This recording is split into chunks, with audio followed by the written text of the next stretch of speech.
Hello everyone, this is उत्कर्ष श्रीवास्तव और आज हम कवर करने वाले हैं हमारा chapter number 2 of class 10 political science, जिसका नाम होने वाला है फेडरलिज्म। बड़ा ही छोटा सा चैप्टर है but one of the most important chapter है आपकी क्लास 10 एसएसटी का। तो without wasting any time start करते हैं हमारे इस चैप्टर को।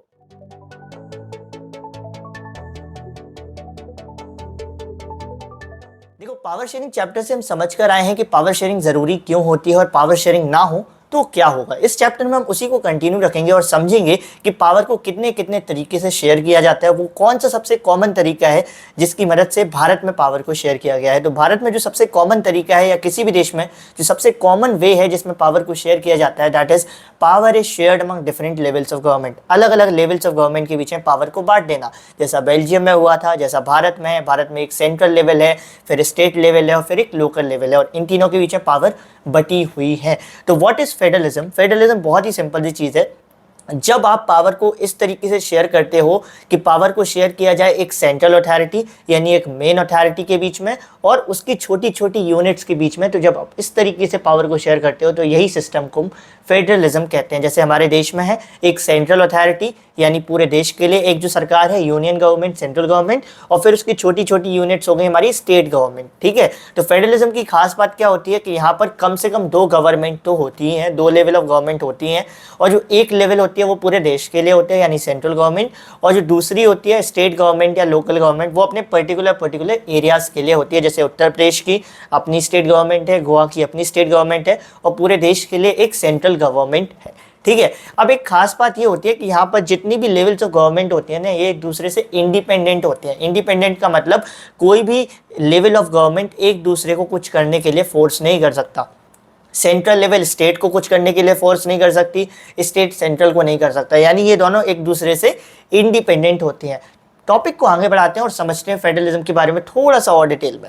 अब देखो, बहुत सारी जगह ऐसी हैं जहाँ पर अलग अलग लेवल्स ऑफ गवर्नमेंट हैं, तो वहाँ पर तो हम कह देते हैं कि भाई फेडरलिज्म है। लेकिन कई सारे देश ऐसे हैं जहाँ पर फेडरलिज्म नहीं है। तो जहाँ पर फेडरलिज्म नहीं है वहाँ पर कौन सा सिस्टम होता है? वहाँ पर यूनिटरी गवर्नमेंट का सिस्टम होता है। देखो, जो यूनिटरी और फेडरलिज्म है उन दोनों में एक सिंपल सा अंतर ये होता है कि जो फेडरलिज्म है यहाँ पर दो या दो से ज़्यादा लेवल होती हैं, और ये दोनों ही लेवल या जितनी भी लेवल हैं ये एक दूसरे से इंडिपेंडेंट होते हैं, यानी कोई भी एक दूसरे को कुछ करने के लिए फोर्स नहीं कर सकता। लेकिन यूनिटरी में क्या होता है? यूनिटरी में हो सकता है कि एक से ज़्यादा लेवल ऑफ गवर्नमेंट हो, लेकिन सारी पावर सिर्फ एक के पास ही होगी और वो किसी भी लेवल ऑफ गवर्नमेंट को कुछ भी करने के लिए फोर्स कर सकता है। तो एक बहुत बड़ा अंतर यूनिटरी और फेडरल में क्या निकल कर आता है कि फेडरल में जितनी भी लेवल्स ऑफ गवर्नमेंट होती है ये इंडिपेंडेंट होती हैं, यहाँ पर कोई एक दूसरे को कुछ करने के लिए फोर्स नहीं कर सकता।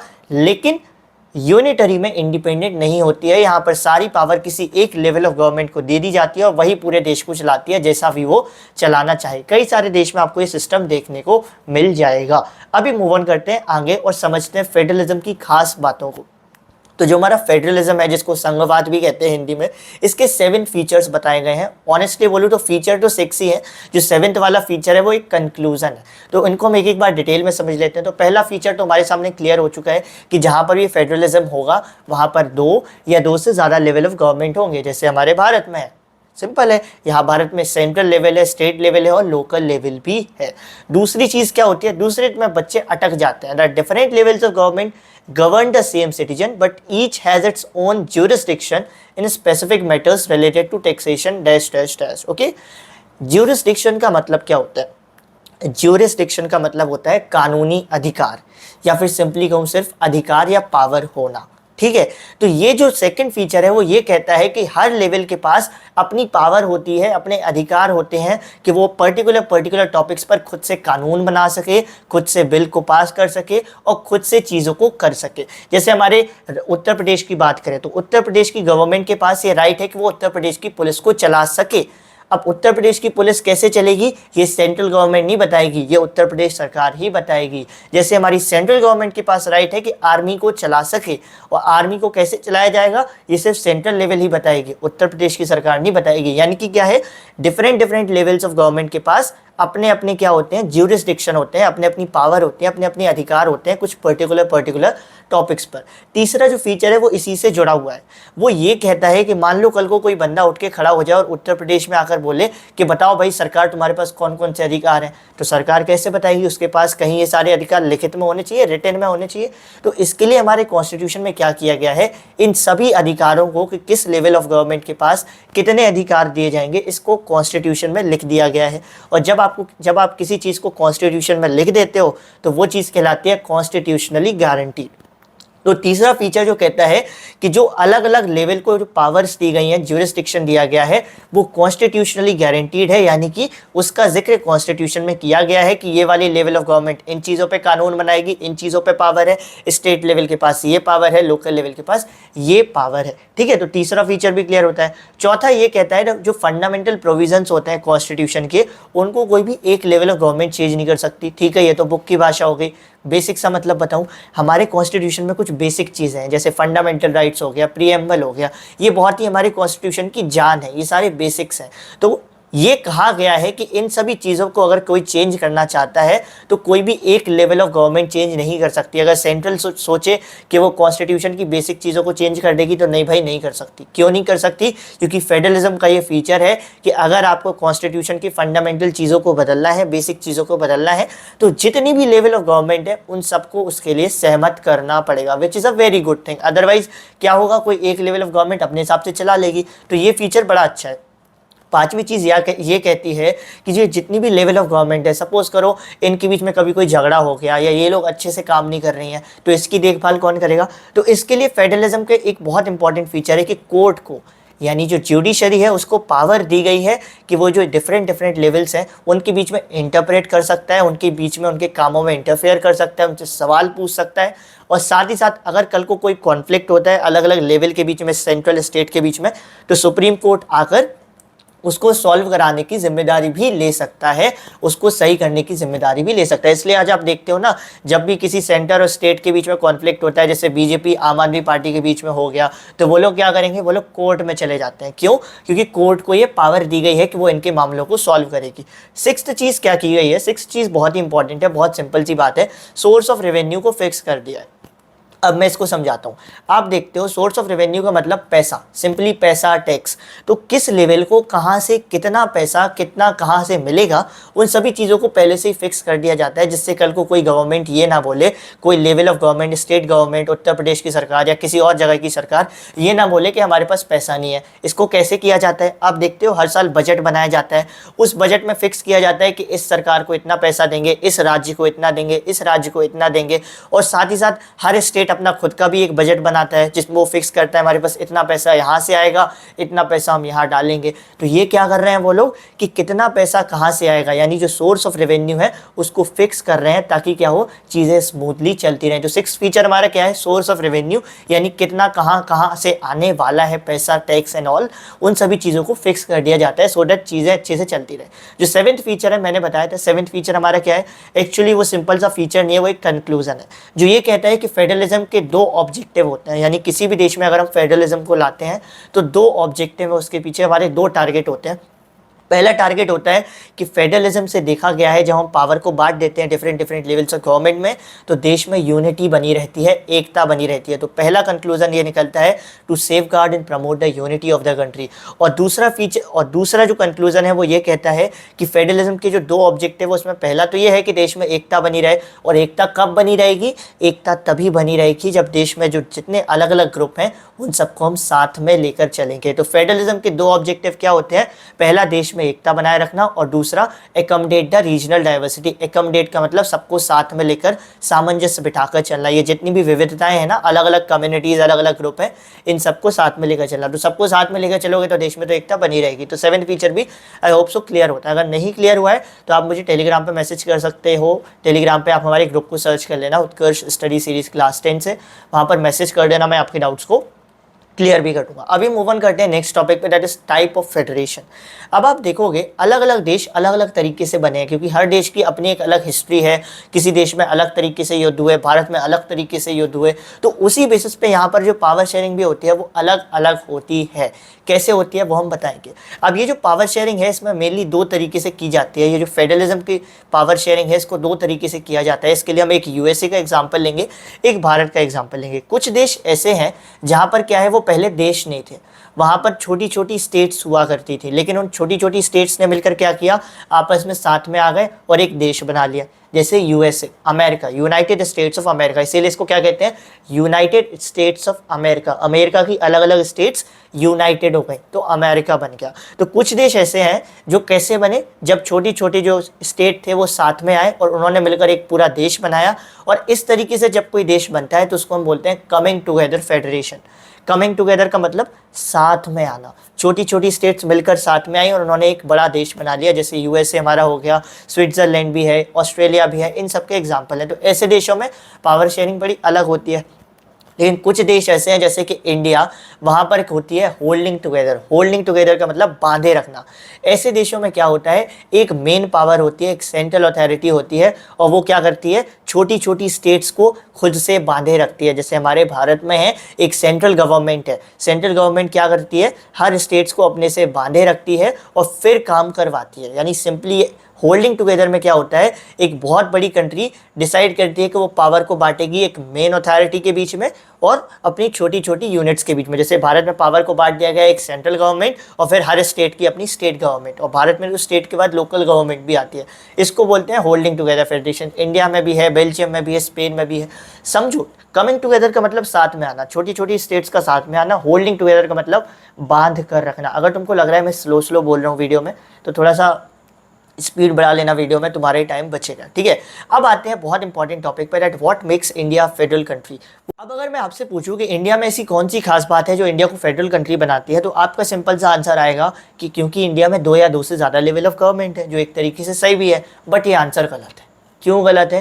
क्योंकि सिर्फ दो या दो से ज़्यादा लेवल ऑफ गवर्नमेंट होने से कोई भी कंट्री फेडरल कंट्री नहीं बन जाती है। क्योंकि कई सारे ऐसे देश हैं जहाँ पर दो या दो से ज़्यादा लेवल है, लेकिन वहाँ पर पूरी पावर सिर्फ एक के हाथ में दे दी गई है। तो ऐसे देश तो यूनिटरी कहलाएंगे। तो वो कौन सी खास बात है जो हमारे इंडिया को फेडरल कंट्री बनाती है? देखो, मैंने पहले भी इस बारे में जिक्र किया था, जब तक आप किसी चीज़ के बारे में कॉन्स्टिट्यूशन में जिक्र नहीं करोगे तब तक वो क्या नहीं माना जाएगा, तब तक वो कॉन्स्टिट्यूशनली गारंटीड नहीं माना जाएगा, तब तक वो आपका कानूनी अधिकार नहीं माना जाएगा। ठीक है, अगर मैं बोलूँ भाई right to equality, right to equality, right to equality, हाँ भाई सबको इक्वल राइट्स मिलने चाहिए, इक्वल राइट्स मिलने चाहिए, इक्वल राइट्स मिलने चाहिए, लेकिन इसका जिक्र अगर हमारे संविधान में नहीं किया गया है तो कल को पुलिस मुझे उठा के ले जाएगी और बोलेगी भाई किस बात पे लड़ रहे हो, ऐसा कुछ तो संविधान में लिखा ही नहीं है।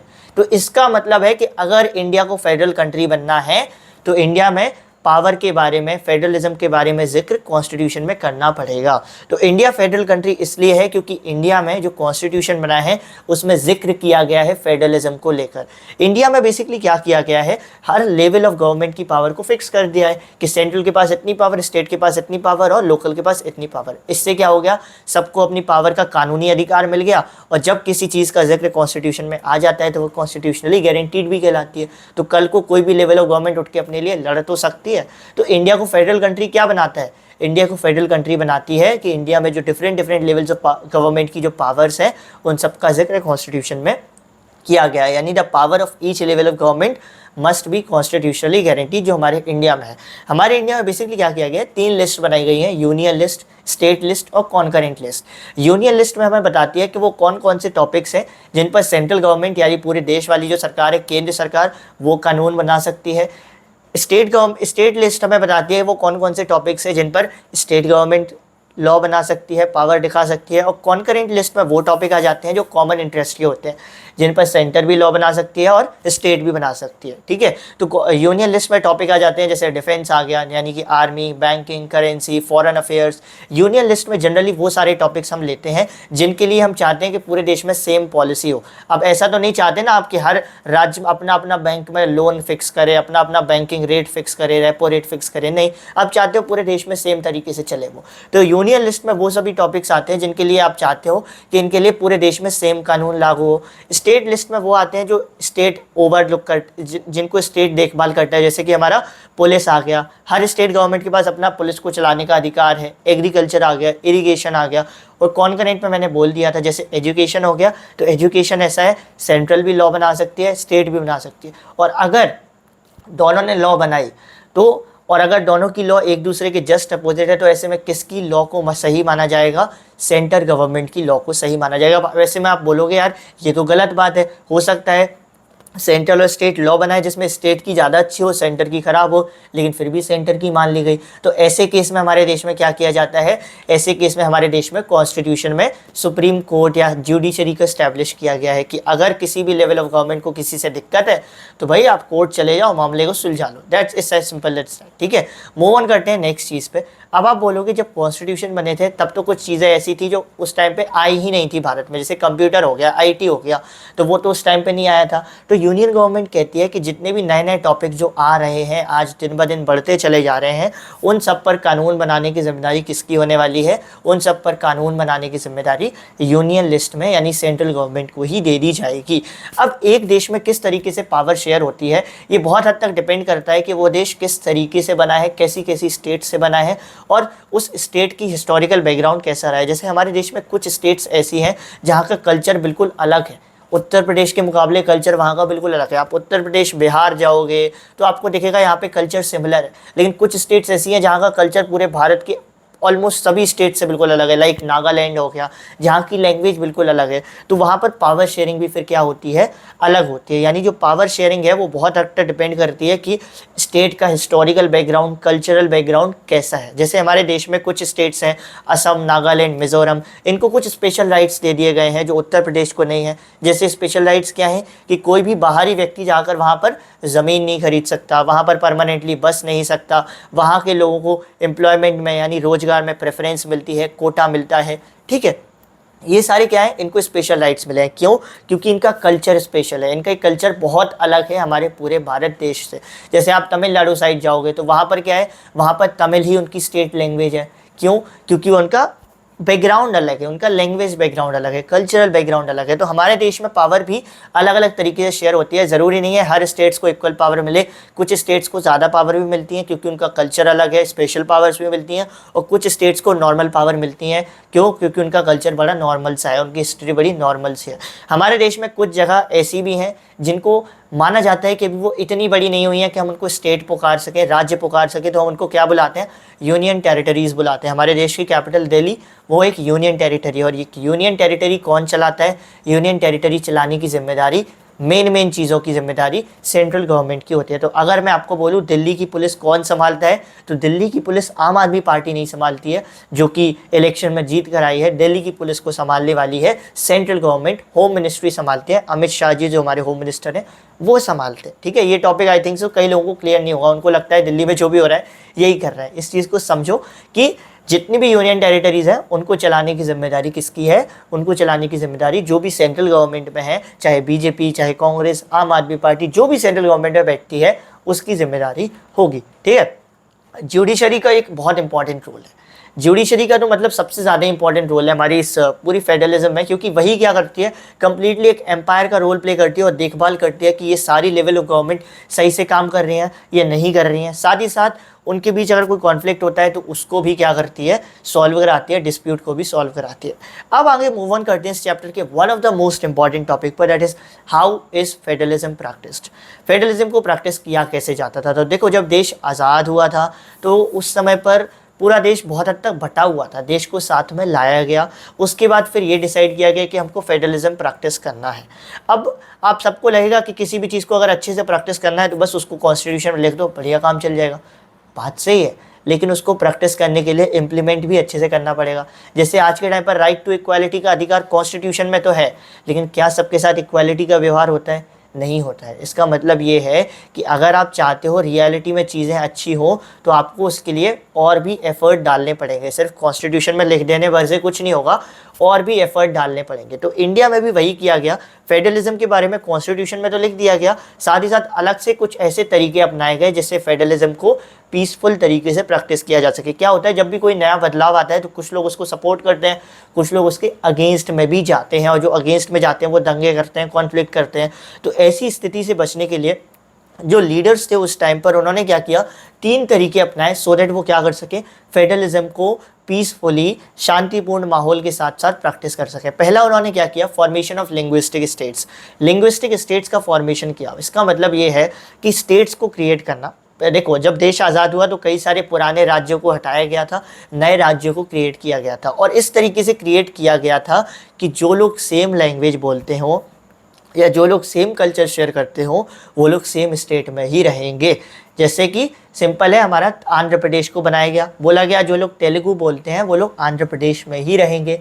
ठीक है, तो फॉर्मेशन ऑफ लिंग्विस्टिक स्टेट्स का सिंपल मतलब ये था कि स्टेट्स को इस तरीके से क्रिएट करना कि जो लैंग्वेज का जो सेम लैंग्वेज वाले लोग हैं, सेम कल्चर वाले लोग हों, वो सेम स्टेट को ही बिलोंग करें।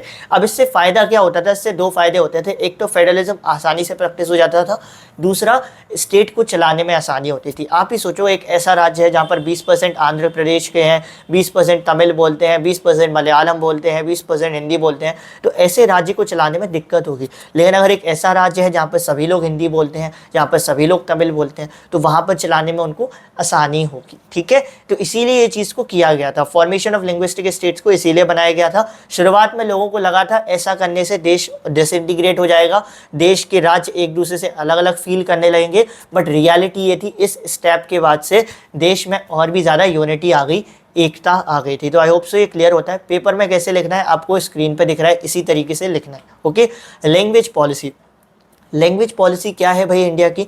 हम पावर शेयरिंग चैप्टर में श्रीलंका को पढ़कर आए थे कि अगर आप किसी एक लैंग्वेज को ज़्यादा करोगे तो बाकी जो लोग हैं वो फिर दंगे करेंगे, कॉन्फ्लिक्ट्स करेंगे ही करेंगे। तो इंडिया की गवर्नमेंट बड़ी समझदार थी, इंडिया के लीडर्स उस टाइम पे बड़े समझदार थे। उन्होंने कहा कि हम लैंग्वेज पॉलिसी में क्या करेंगे, इंडिया की लैंग्वेज पॉलिसी में जितनी भी लैंग्वेज हैं उन सबको इक्वल रिस्पेक्ट देंगे। इसीलिए हमारे इंडिया में आज भी कोई नेशनल लैंग्वेज नहीं है, हिंदी सिर्फ हमारी ऑफिशियल लैंग्वेज है जिसको ऑफिशियल पर्पस के लिए यूज़ किया जाता है। और साथ ही साथ हिंदी के साथ साथ बाकी सभी लैंग्वेज को भी इक्वली इनकरेज किया जाता है और प्रोटेक्ट किया जाता है। हमारे कॉन्स्टिट्यूशन में साथ ही साथ एक 22 लैंग्वेजेस की लिस्ट भी बनाई गई है जिसको हम शेड्यूल्ड लैंग्वेज कहते हैं। और ये जो लिस्ट है इसमें वो सभी लैंग्वेजेस को रख लिया गया है जो लैंग्वेज इंडिया में मेजॉरिटी वाले लोग बोलते हैं, यानी बहुत सारे लोग बोलते हैं। अब इस लिस्ट का फ़ायदा ये होता है कि सपोज़ करो तुम कोई आरबीआई का पेपर दे रहे हो, रिजर्व बैंक ऑफ इंडिया का, या यूपीएससी का पेपर दे रहे हो, या सेंट्रल गवर्नमेंट के द्वारा कराया गया कोई भी पेपर दे रहे हो, तो तुम इन 22 में से किसी भी एक लैंग्वेज में अपना पेपर दे सकते हो। तो इंडिया की लैंग्वेज पॉलिसी बेसिकली क्या है? इंडिया की लैंग्वेज पॉलिसी बेसिकली कहती है कि जितनी भी लैंग्वेजेस हैं उन सबको इक्वली रिस्पेक्ट किया जाना। साथ ही साथ इंडिया में ये भी किया गया है कि हर स्टेट की अपनी ऑफिशियल लैंग्वेज होगी और वो अपना डेली वर्क उसी लैंग्वेज में करेंगे। जैसे उत्तर प्रदेश में अगर आप डेली वर्क देखोगे तो हिंदी में होता है, तमिलनाडु में जाओगे तो वहाँ पर तमिल में होता होगा। सिंपल है, यानी इंडिया की लैंग्वेज पॉलिसी में सभी लैंग्वेजेस को क्या किया गया है, सभी लैंग्वेज को इक्वली रिस्पेक्ट किया गया है। अब थोड़ा सा हिस्ट्री समझ लेते हैं इसकी। जब देश आज़ाद हुआ था तो ये डिसाइड किया गया कि हम इंग्लिश को सिर्फ 1965 तक इस्तेमाल करेंगे, लेकिन जब 1965 आई तब समझ आया कि इंग्लिश के बिना आगे बढ़ पाना थोड़ा सा मुश्किल होगा, जिसकी वजह से इंग्लिश को वहीं पर क्या कर लिया गया, इंग्लिश को बोला गया कि भाई आप अभी भी हमारे साथ चलोगे, और वो आज तक हमारे साथ चल रही है, जो एक सही भी है। क्योंकि सपोज़ करो अगर उस टाइम पर हम इंग्लिश का साथ छोड़ देते तो आज के टाइम पर तो पूरे वर्ल्ड में इंग्लिश का बोलबाला है, तो हम लोग कितना पीछे रह जाते हैं। तो इसीलिए वो सही कदम भी था कि 1965 में इंग्लिश को कंटिन्यू रखा गया था। ठीक है, तो ओवरऑल इससे हम क्या समझते हैं इंडिया की लैंग्वेज पॉलिसी के, कि इंडिया की लैंग्वेज पॉलिसी ये थी कि हमको क्या करना है, हमको जितनी भी लैंग्वेजेस हैं उन सबको इक्वली रिस्पेक्ट करना है, इक्वली एनकरेज करना है, जिसके लिए हमने 22 लैंग्वेजेस की, शेड्यूल्ड लैंग्वेजेस की एक लिस्ट भी बनाई थी, जिसकी मदद से क्या हुआ, हम लोग श्रीलंका जैसी सिचुएशन से बच पाए। श्रीलंका में क्या हुआ था, पावर शेयरिंग में देख कर आए हो, वो सिर्फ लैंग्वेजेस के बेसिस पर ही हुआ था, है ना, तो वैसी सिचुएशन से बच पाए। थर्ड आता है centre state relation. Centre state relation का सिंपल मतलब है, सपोज करो एक हस्बैंड वाइफ है, ठीक है, उनकी शादी हो चुकी है। अब आप चाहे जितने नियम बना लो कि भाई घरेलू हिंसा नहीं होनी चाहिए, डोमेस्टिक वायलेंस नहीं होना चाहिए, दहेज नहीं लेना चाहिए, और भी चाहे जितने नियम बना लो कि वो हस्बैंड वाइफ अच्छे से रह सके, लेकिन अगर उन हस्बैंड वाइफ के बीच में रिलेशंस ही अच्छे नहीं होंगे तो ये सारे कानून फालतू के हो जाएंगे। फिर यही सिंपल कॉन्सेप्ट है सेंटर स्टेट रिलेशन का। आपने फेडरलिज्म को लेकर लॉज बना दिए, नियम बना दिए, कॉन्स्टिट्यूशन में लिख दिया, सब कुछ कर दिया, लेकिन अगर एक देश के अंदर जो सेंट्रल लेवल है और स्टेट लेवल है, इनके रिश्ते ही अगर आपस में ख़राब चल रहे हैं तो क्या देश अच्छे से वो चला पाएंगे? नहीं चला पाएंगे। क्यों? क्योंकि ये लोग हमेशा आपस में ही उलझे रहेंगे। जैसे दिल्ली में हो रहा है आज के टाइम पर, अगर आप कभी न्यूज़ खोलोगे तो आपको पता चलेगा दिल्ली में आए दिन क्या होता है, आम आदमी पार्टी और बीजेपी पार्टी सेंट्रल पार्टी है, आम आदमी पार्टी स्टेट पार्टी है, तो ये लोग आपस में हमेशा लड़ते रहते हैं। तो इनका आधे से ज़्यादा टाइम कहाँ चला जा रहा है? जो जनता के लिए जाना चाहिए वो इनका आपस कॉन्फ्लिक्ट में चला जा रहा है। पहले के टाइम पर ये बहुत होता था, आज के टाइम पर भी आपको देखने को मिल जाएगा। पहले के टाइम पर क्या होता था, जब प्रॉपर चीज़ें अच्छी नहीं थी, जो सेंट्रल गवर्नमेंट होती थी, यानी जो बड़ी पूरे देश की सरकार होती थी, वो क्या करती थी, स्टेट गवर्नमेंट जो छोटी छोटी सरकार है उन पर डोमिनेट करने की कोशिश करती थी, उनको इंडिपेंडेंटली काम नहीं करने देती थी, उनको बोलती थी ये नियम पास करो तो करो। इसके बीच में इसकी वजह से उनके बीच के रिलेशंस अच्छे नहीं होते थे। लेकिन इन रिलेशंस को सुधारने के लिए कुछ कदम उठाए गए। 1990s में क्या हुआ, छोटी छोटी पॉलिटिकल पार्टीज़ का उदय होना शुरू हुआ और कोलिशन गवर्नमेंट बनना शुरू हुआ। अब ये दोनों चीज़ बताता हूँ, कोलिशन गवर्नमेंट क्या होती है और रीजनल पॉलिटिकल पार्टीज़ क्या होती है। 1990s में देखा गया कि हर रीजन से, हर एरिया से लोग क्या थे, पॉलिटिक्स में एक्टिव हो रहे थे और अपनी छोटी छोटी पॉलिटिकल पार्टीज़ बना रहे थे, और उसी दौर में गठबंधन की सरकार बनना शुरू हो गई थी। कोलिशन गवर्नमेंट बेसिकली क्या होती है, सपोज करो कहीं पर इलेक्शन हुए, 100 सीट्स पे इलेक्शन हुए थे और 4 पॉलिटिकल पार्टी ने इलेक्शंस लड़े। अब चारों पॉलिटिकल पार्टी में चारों ने क्या किया, 25, किसी ने 26, किसी ने 27, किसी ने 28 ऐसी सीट्स जीती, यानी किसी को भी बहुमत नहीं मिली, किसी को भी 50 से ज़्यादा सीट्स नहीं मिली। तो ऐसे में क्या होगा, ऐसे में क्या होता था, दो पार्टीज़ आपस में मिल जाती थी। सपोज़ करो जिसकी 25 सीट आई हैं, जिसकी 26 सीट आई हैं, वो लोग आपस में मिल जाएंगी और मिलकर क्या बोलेंगी कि हमारे पास ओवरऑल 51 सीट्स हो गई हैं, यानी हम बहुमत में आ गए हैं, अपनी सरकार बना लेंगे। ठीक है, तो ऐसे जब सरकारें बनती थी कि एक दो पॉलिटिकल पार्टीज मिलकर आती थी और अपनी बहुमत को साबित करती थी, मेजॉरिटी को साबित करके सरकार बनाती थी, इसको गठबंधन की सरकार कहा जाता था, कोलिशन गवर्नमेंट कहा जाता था। तो देखो, अब उस टाइम पर जब कोलिशन गवर्नमेंट बनना शुरू हुई तो हर पॉलिटिकल पार्टी को यह समझ आ गया कि हमको कभी भी दूसरी सरकार की ज़रूरत पड़ सकती है।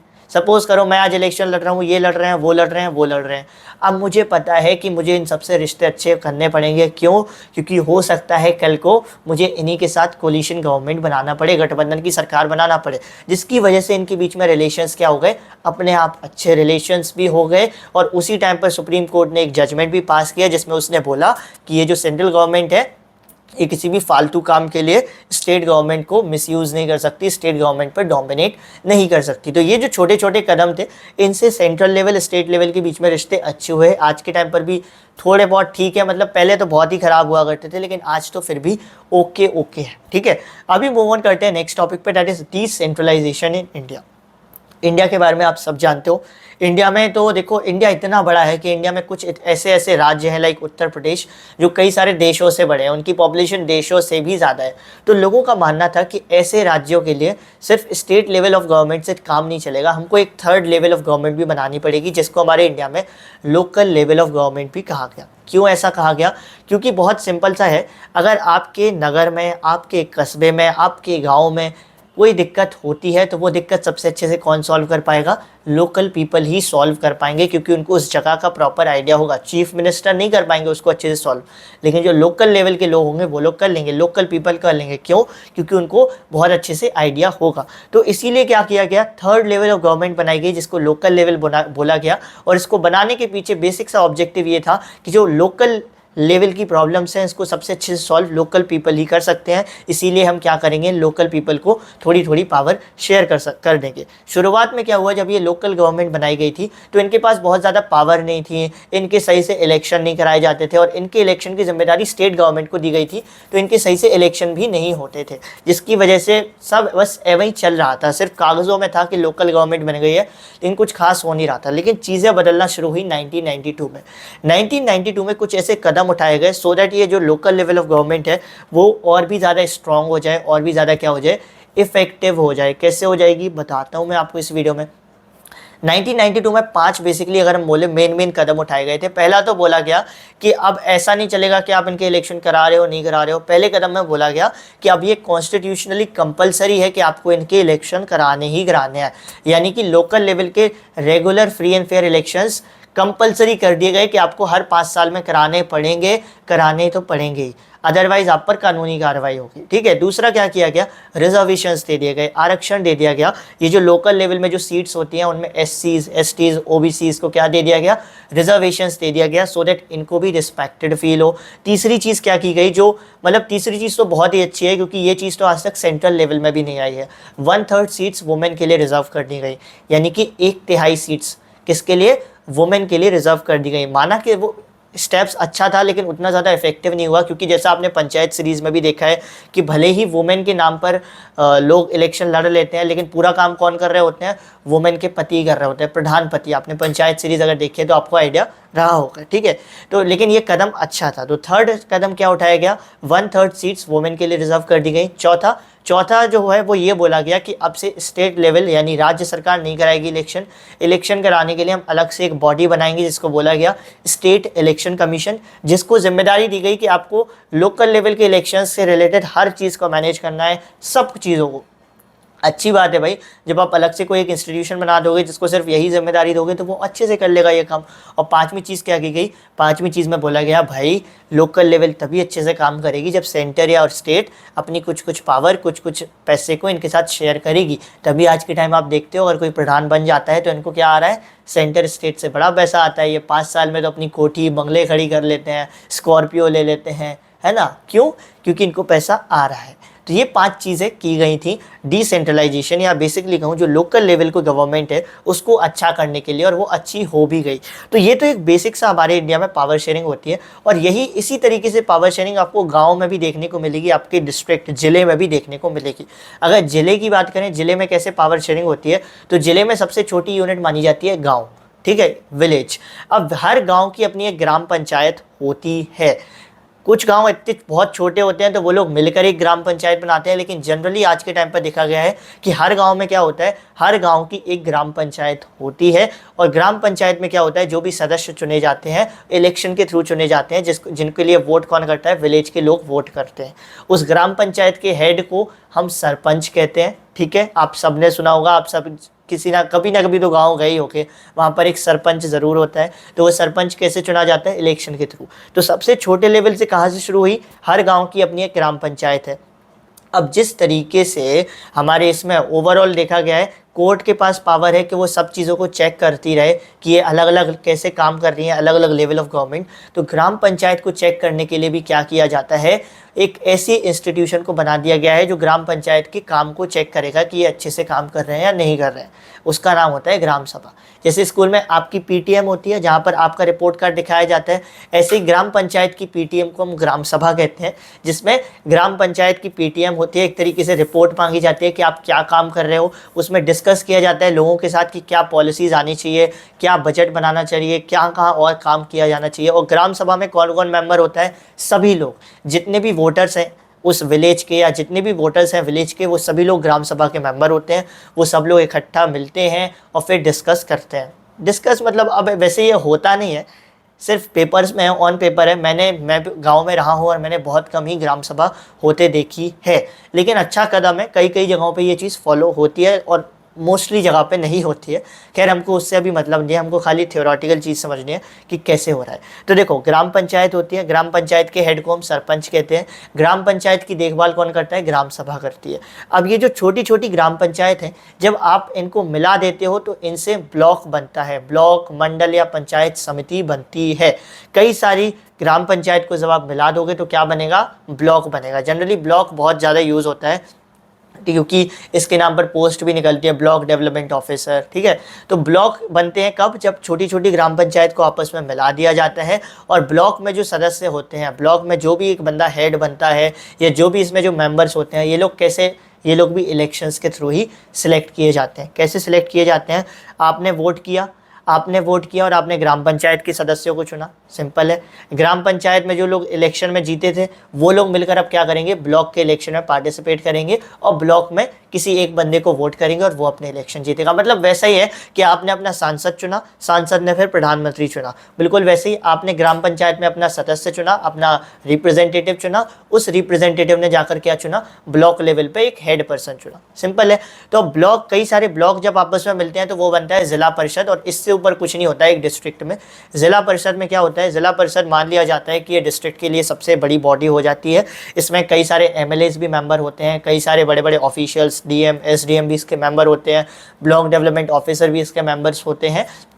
और यही सबसे बड़ी गवर्निंग बॉडी मान ली जाती है गांव के लेवल पे जो पावर शेयरिंग हो रही है उसमें।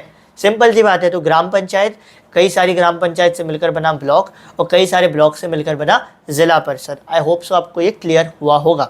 तो यहाँ तो हमारे इस चैप्टर का दी एंड हो जाता है। आई होप सो आपको ये चैप्टर समझ आया होगा, और समझ आया है तो प्लीज़ मुझे कमेंट सेक्शन में बताकर जाना, और अगर कुछ कमी लगी हो इस वीडियो में तो वो भी बताकर जाना, सो दैट मैं उसको अगली बार के लिए क्या कर सकूँ, करेक्ट कर सकूँ। ठीक है, तो यहाँ तो हम इस वीडियो को क्या करते हैं, इस वीडियो का दी एंड करते हैं। मिलेंगे हमारी नेक्स्ट वीडियो में एक नए चैप्टर के साथ।